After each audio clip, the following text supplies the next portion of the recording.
오늘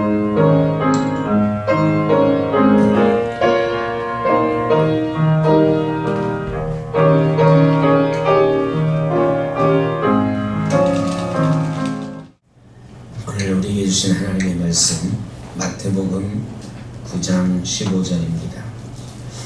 다같이 한 목소리로 봉독하겠습니다. 예수께서 그들에게 이르시되 본인 집 손님들이 신랑과 함께 있을 동안에 슬퍼할 수 있느냐? 그러나 신랑을 빼앗길 날이 이르리니 그때에는 금식할 것이니라. 아멘. 우리가 잘 아는 새술은 새 부대에, 또 새옷에 헌옷으로 기대지 않는다. 새옷과 헌옷, 생배조각, 이런 생배조각을 낡은 옷에 입지 않는다. 이런 말씀, 요 뒤에 나오는 말씀이에요. 그러니까 오늘 말씀은 사실은 새술은 새 부대에, 이것으로 주제가 삼겨져 있는 말씀 가운데 나오는 말씀인데, 세례 요한의 제자들이 예수님에게 와서 물어보는 장면으로 시작합니다. 예수님, 우리는 일주일에 2번씩 전통에 따라서 금식하는데, 우리는 금식하는데, 이게 전통은 일주일에 2번씩 금식하거든요. 그런데 당신의 제자들은 왜 금식하지 않습니까? 여기에는 세례 요한 제자들의 우월감이 들어있어요.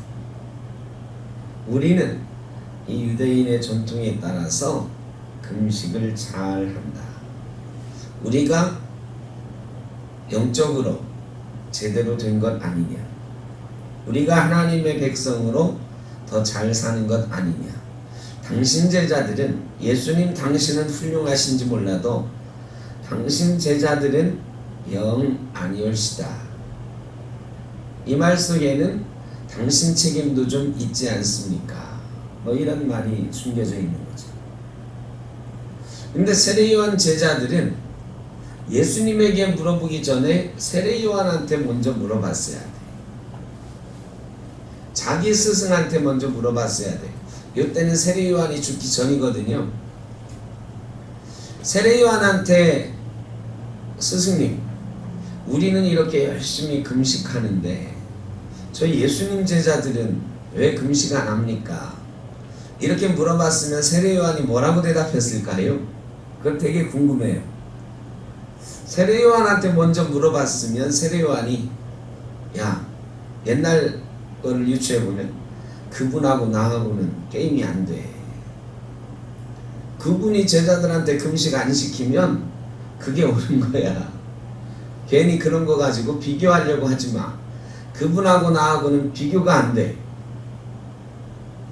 그러니까 그분이 제자들 가르치는 방법도 특별한 의미가 있을 거야. 그러니까 괜히 시비 걸지 마라. 이러지 않았을까요? 나는 그분의 신들매를 매기도 부족하다고 했던 세례 요한이니까 아마 제자들이 물어봤을 때 그렇게 대답했을 것 같아요. 근데 세례 요한 제자들은 세례 요한에게 물어보지 않고 예수님에게 직접 왔어요. 아마 세례 요한과 예수님 사이에 이 경쟁 관계로 생각을 했을 거예요. 여태까지는 세례 요한이 선지자라고 사람들이 막 몰려다녔는데 어느 순간인가부터 예수님 쪽에 사람들이 더 많이 모이는 거예요. 사람들이, 세례 요한 따라왔던 사람들이 쭉 예수님에게 몰려가. 그러니까 이 세례 요한 제자들이 도대체 어찌 된 거야 하고 이렇게 보다가 저놈들은 금식도 안 하고 엉터리네, 안식일도 안 지키네, 잘됐다, 사람들 앞에서 공개적으로 한번 망신을 줘야지, 이렇게 생각을 했던 것 같아요. 우리 스승이 더 낫습니다 하는 얘기를 하고 싶었는지도 몰라. 그들의 마음은 잘 모르지만 제 생각에는 이 세례 요한 제자들이 뭔가 예수님에 대해서 불만이 있어요. 그 불만이, 저는 세례 요한 쪽에 세력이 점점 약해지고 예수님 쪽의 세력이 점점 늘어나는 것에 대한 불만 아니었을까? 그래서 이거를 좀 예수님을 망신 주고 이러려고 한 건 아닐까? 제 생각입니다. 근데 예수님에게 우리는 금식하는데 당신의 제자들은 왜 금식하지 않습니까? 참 난처한 질문이다 생각을 하고 질문을 한 걸 거예요. 자기들이 우월합니다. 우리는 스승한테서 이렇게 배웠습니다. 당신은 말씀은 잘하는지 몰라도 제자들은 엉터리로 가르칩니다. 근데 예수님이 너무 당당하게 이렇게 말씀하시는 거죠. 혼인집 손님들이 신랑과 함께 있을 동안에 슬퍼할 수 있느냐? 지금은 잔치할 때다. 신랑과 함께 있을 동안에는 잔치하는 거예요. 유대에서 제일 큰 잔치는 혼인잔치예요. 혼인잔치는 일주일 동안에. 가나의 혼인잔치에 술 떨어졌다 이 이야기 알잖아요. 술을 잔뜩 준비해요. 그때는 가난한 집도 항상 먹을 게 풍족해. 일주일 동안 동네 사람들을 다 와서 먹는다. 혼인잔치에는 다른 이유가 없어. 제일 큰 잔치. 그러니까 예수님이 혼인잔치 비유를 들어서 신랑이 그 혼인집에 있을 때는 다 즐거워하면서, 이게 어떤 거냐면 신랑이 신부 집에 가서 먼저 혼인잔치를 하는 거예요. 신랑이 그 집에 찾아가서 신부 집에서 이제 신부 데려갑니다 하면서 혼인잔치를 일주일간 한다. 신랑이 왔어. 잔치예요, 잔치. 그런데 신랑이 없을 때가 있다. 신랑을 빼앗길 때가 있다. 그때에는 그들도 금식한다. 이런 말씀을 하셨어요.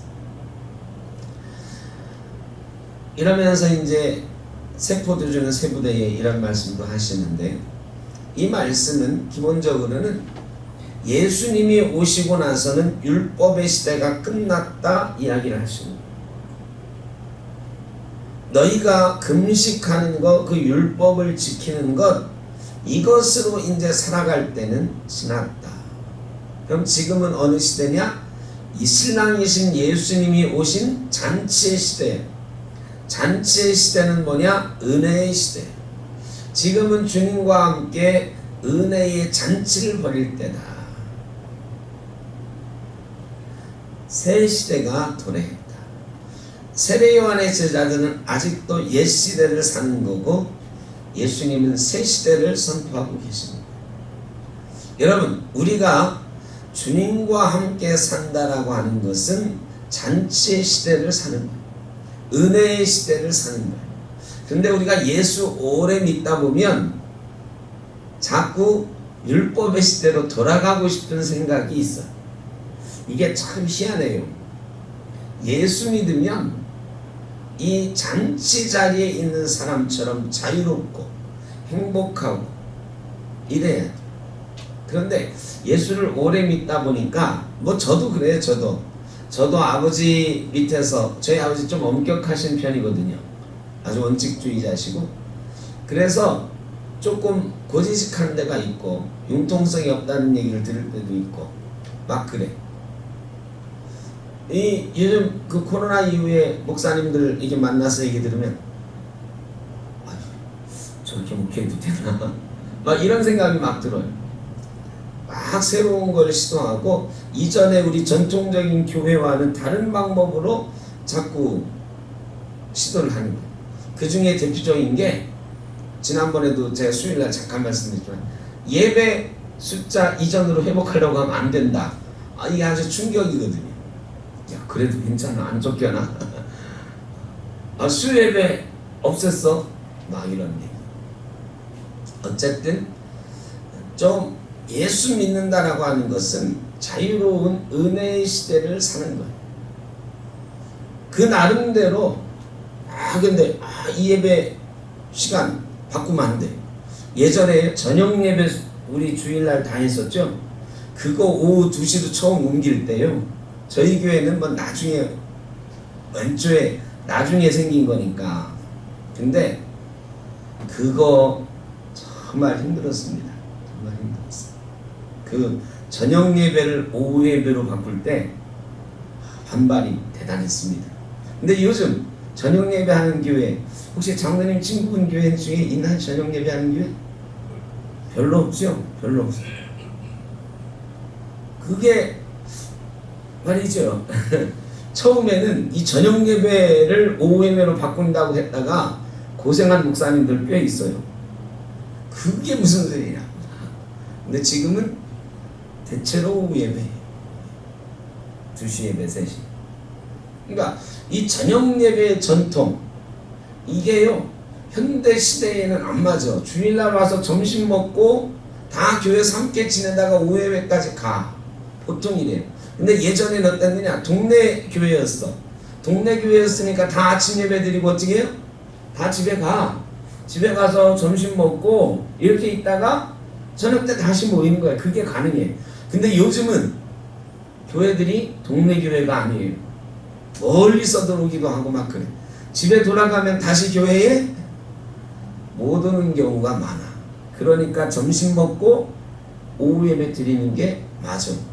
이게 새 시대야. 시대 상황이 바뀌었어요. 이 뭐 아주 기계적인 비교입니다만 예수님과 함께 산다라고 하는 것은 새 시대를 사는, 은혜의 시대를 사는, 율법에 사로잡혀서 왜 금식 안 하느냐고 따지고 살면 불편해. 이 금식은 회개하고 막 나를 뉘우치고 막 이럴 때 하는 거거든요.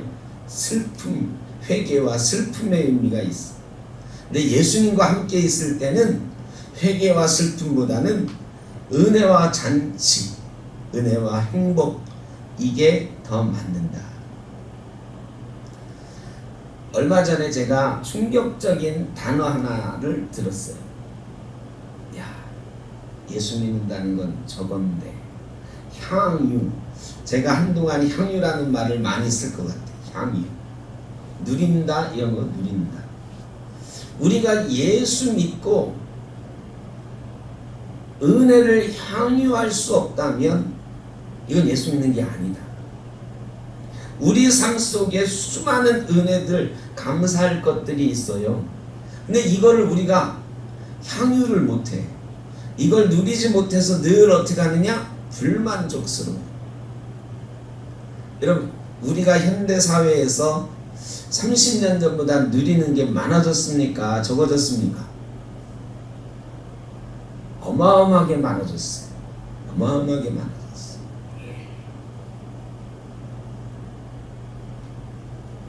어떤 교회 목사님은 그 환경을 아주 중요시하는 목사님, 교회에서 한번 그랬대요.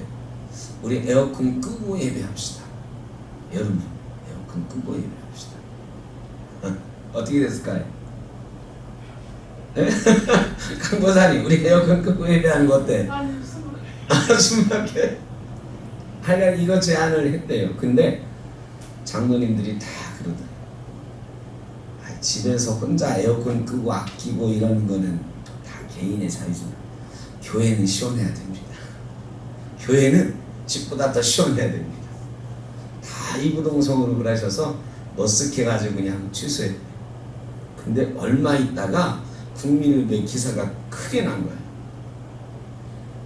어떤 교회가 에어컨 끄고 예배하는 주일, 이거를 지키기로 했다. 그 목사님이, 아니 우리가 먼저 했으면은 내가 먼저 하려고 그랬는데 뭐 이렇게 했다는 거예요. 힘들어요.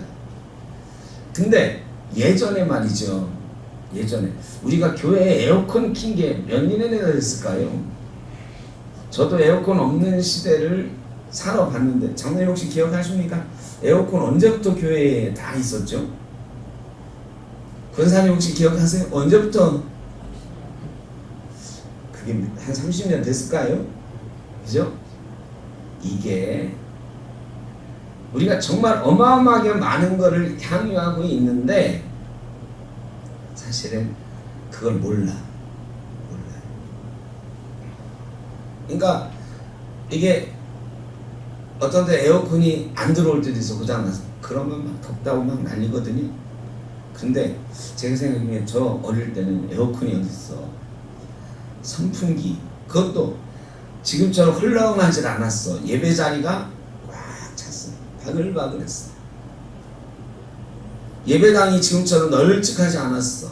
중간중간에 막 보조의자 놓고 막 그랬어. 향유. 그런데 우리는 좀 더 편안해지고 많은 것을 누리게 되니까 자꾸 더 편한 것, 더 좋은 것 찾아요.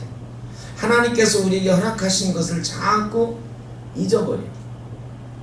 우리 개인적인 삶도 그래요.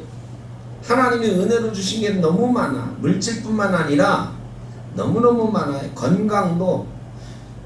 여러분 예전에는요 환갑잔치 다 했어. 근데요 대단히 죄송한 말씀인데 제가 조금 있으면 환갑이에요.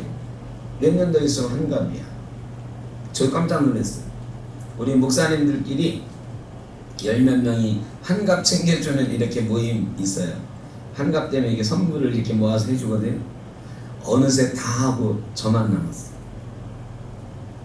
그래서 그러더라고. 내년에 어떤 선배 한 명이 있는데 그 선배할 때 너도 그냥 같이 해라. 그러더라고. 내년에 제가 환갑 반지 선물 받게 생겼다니까. 나이는 안 됐지만. 그런데 여러분 제가 어디 가서 젊은 축에 속해요. 젊은 축. 목사들 중에 어른 대접 못 받아요. 노회 가도 그렇고 어디 가도 그렇고 젊은 축에 속해요.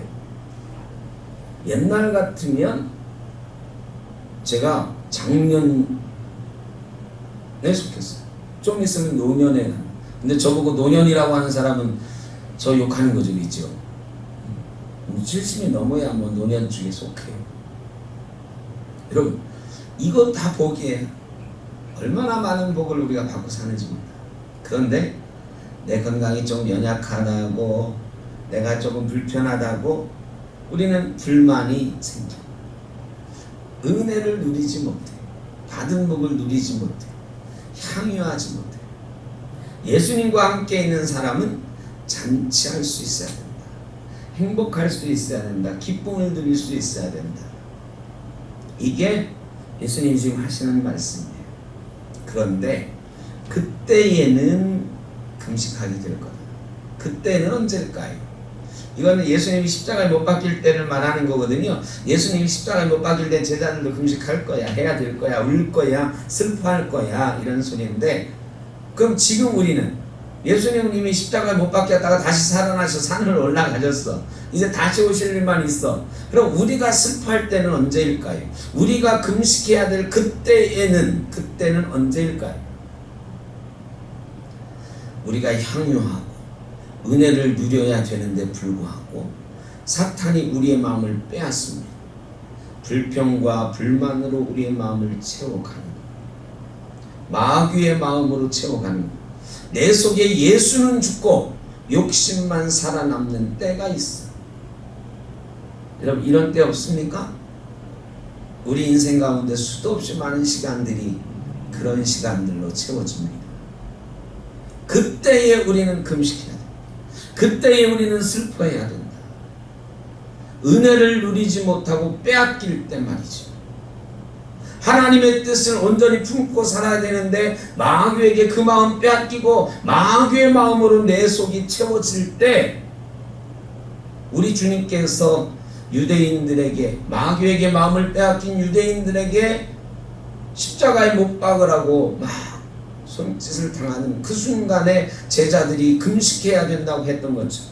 우리의 마음속에 예수를 십자가에 못 박으시오라고 외치던 사람들처럼 마귀의 마음으로 우리 속이 가득 찰 때 그때에 우리는 금식해야 돼요. 금식할 날 꽤 많이 있죠, 여러분. 은혜를 누리지 못하고 마귀에게 마음 빼앗기고 내 속에 불평과 불만으로 가득 차서 예수를 십자가에 못 박으라고 외치는 사람들처럼 예수님을 십자가에 못 박는 사람이 되는, 신랑을 빼앗기는 사람이 되는 그때가 우리에게 참 많다. 그때에 우리는 금식해야 된다. 마귀의 종 노릇할 때, 마귀에게 마음 빼앗길 때. 저는 이 말씀 처음 읽으면서 예수님 십자가에 못 박힐 때, 그때는 금식은 우리는 이제 금식할 일이 없겠네, 은혜만 누려야 되겠네, 이 생각을 처음에 했거든요. 은혜의 시대니까, 은혜의 시대, 율법의 시대. 지금 은혜의 시대니까 우리는 온통 즐거워하면서만 살면 되겠네, 이게 반만 아는 거더라. 반만. 그래야 되는데 그렇지 못할 때가 많아. 그럼 그렇지 못할 때는 언제냐? 마귀에게 마음 빼앗겼어. 마귀가 주는 욕심, 불평, 불만, 그런 거에 마음을 빼앗겼어. 우리의 마음의 기쁨과 행복을 빼앗겼을 때가 있다. 이 전통적인 율법에 사로잡혀서 예수님과 함께 기뻐해야 되는 것을 모르고 질문하는 세례 요한의 제자들처럼 우리도 그렇게 주님에게 질문하고 있을 때가 있다. 주님, 왜 이렇게 내 삶은 힘들어야 됩니까? 주님, 왜 나는 이것 안 주십니까? 왜 나는 이건 못해야 됩니까? 이게 누가 속삭이는 소리다? 마귀가 속삭이는 소리. 이미 우리는 수많은 것들을 갖고 받고 누려야 되는데, 그 받은 것을 누려야 되는데, 그걸 누리는 것보다 내가 지금 누리지 못하는 것에 대한 욕심이 더 많아. 참 불행한 거지. 내가 지금 가지고 있는 것을 누리지 못하는 삶. 그러고 보니까요, 조금만 내 욕심을 내려놓으면 우리 인생은 무지무지 행복하고 즐거울 것 같더라고요. 정말 지금 내게 주신 것을 조금만 만족하고 살 수 있다면 우리 인생은 무지무지 행복할 수 있어. 근데 수많은 사람들이, 수많은 기독교인들이 즐겁지 않아. 여러분, 우리나라 사람이 방글라데시 사람보다 훨씬 불행하대요.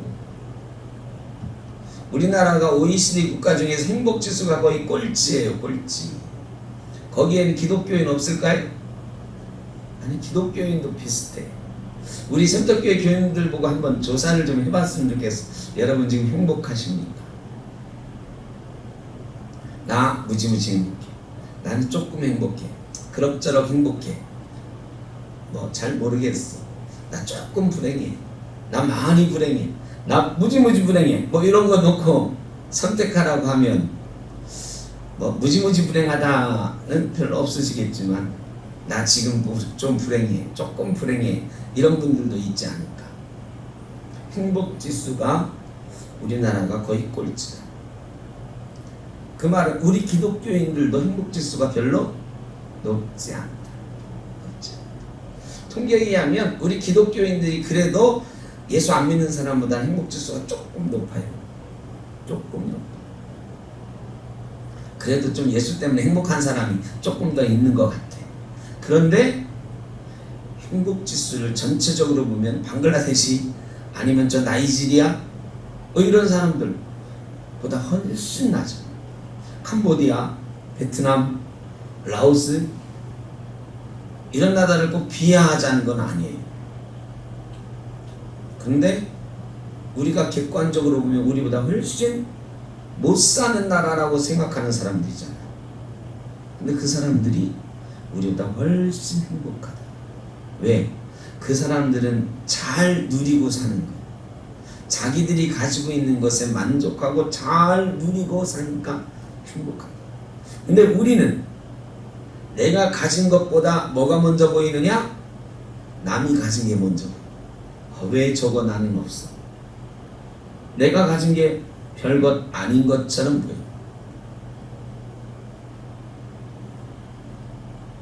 이게 참 왜 이런 마음들이 우리에게 생겼는지는 모르지만 남들보다 더 나아야 돼. 남들만큼은 최소한 가져야 돼. 이런 마음이 우리를 불행하게 만들어. 지금 가진 것을 향유하지 못하게 만들어. 이거 누가 주는 마음인가? 사탄이 주는 마음이다. 신랑을 빼앗긴 마음이다. 예수님이 우리에게 있으면 예수님이 우리 마음 가운데 있어서 우리 가운데 주님과 더불어 잔치하는 마음이면 이런 걸로 불행하지 않아요. 주님과 함께 있어 행복하다.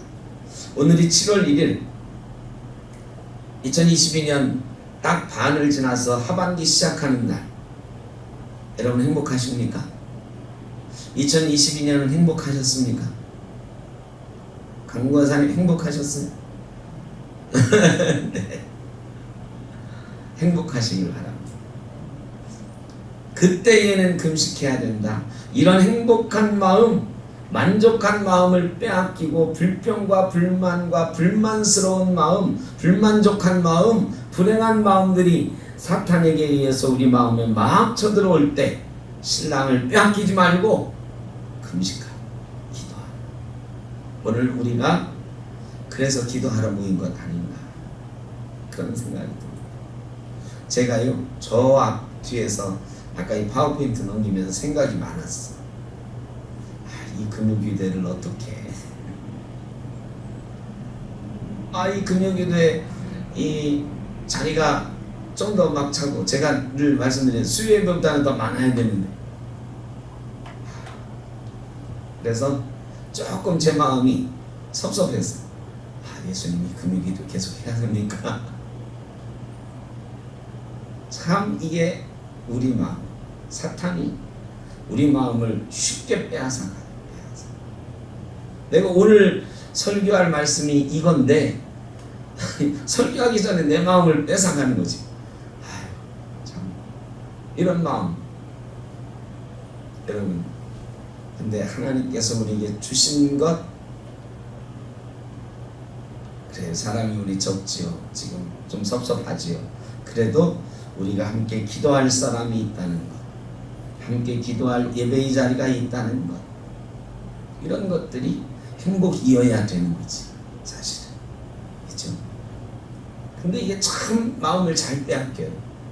아주 사소한 거에 마음을 빼앗기고 사탄이 틈을 타요. 여러분, 오늘 우리가 사탄에게 마음 빼앗기지 말고, 혹시라도 우리 마음속에 사탄이 조금이라도 빼앗아간 마음이 있다면, 빼앗긴 예수 그리스도의 은혜가 있다면 회개하고 금식하고 다시 그 기쁨을 회복하는 시간 되기를 주의 이름으로 축복합니다. 내 마음속에 신랑의 마음은 없고 사탄 마귀의 마음만 있다면 예수 믿는 아무 의미가 없습니다. 저와 여러분이 신랑과 함께 잔치하는 마음으로 늘 행복하고 즐거운 성도로 살아갈 수 있기를 간절히 바랍니다. 사랑의 아버지 하나님, 감사합니다.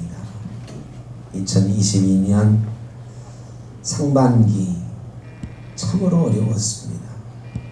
코로나로 인해서 마음 졸이던 시간이었고, 그로 인해서 무너진 경제를 걱정하던 시기였습니다. 만나지 못해서 애태우던 시간이었고, 예배드리지 못해서 안타까워하던 시간이었습니다. 가정의 경제적인 어려움들이 더 심해지던 시대였습니다. 자녀들이 학교에 가지 못하고 만나지 못하던 자녀들을 위해서 염려하던 시절이었습니다. 이 나라와 민족이 어려웠던 시절이었습니다. 혼란했던 시절이었습니다. 아버지 하나님, 그러나 그 가운데도 감사의 눈으로 보니 수많은 은혜들이 있었습니다. 하나님의 은혜가 아니었으면 이 어려운 때를 이겨나올 수가 없었다는 그런 고백이 저절로 나옵니다. 이 어려운 시절 6개월 참으로 이겨낼 수 있게 하신 것 감사합니다. 둘러보면 다 하나님의 은혜입니다. 주님의 은혜로 가득 차 있습니다. 그런데도 누리지 못하고 살았습니다. 향유하지 못했습니다. 불평과 불만으로 우리의 마음도 가정도 이 나라 이 사회도 참으로 많이 차 있습니다. 아버지 하나님, 그러나 주님과 함께 우리가 살아갑니다. 주님과 함께 있을 때 기쁘고 행복한 혼인잔치 시간을 살아갑니다. 아버지 하나님, 우리의 시간이 그렇게 되도록 인도하여 주옵소서. 이 나라와 이 사회와 교회가, 우리의 가정이 주님과 함께 혼인잔치하는 잔치집 되게 하여 주옵소서. 우리가 주님께로 받은 것 다 누리기만 하면 잔치집이 될 수 있는 것 우리가 다시 한번 생각하고, 사탄이 주는 부정한 마음들, 불평하는 마음들, 원망하는 마음들, 근심하는 마음들 이제는 다 주님 앞에 내어놓고 회개하며, 사탄에게 마음 뺏겼던 것 회개하며 다시 주님을 찾을 수 있도록, 신랑을 회복할 수 있도록 인도하여 주옵소서. 나라도 사회도 교회도 우리의 가정도 우리의 마음도 평화와 행복의 마음, 감사의 마음으로 넘쳐날 수 있도록 도와주옵소서. 특별히 어려운 문제를 기도해왔던 많은 이들이 있습니다.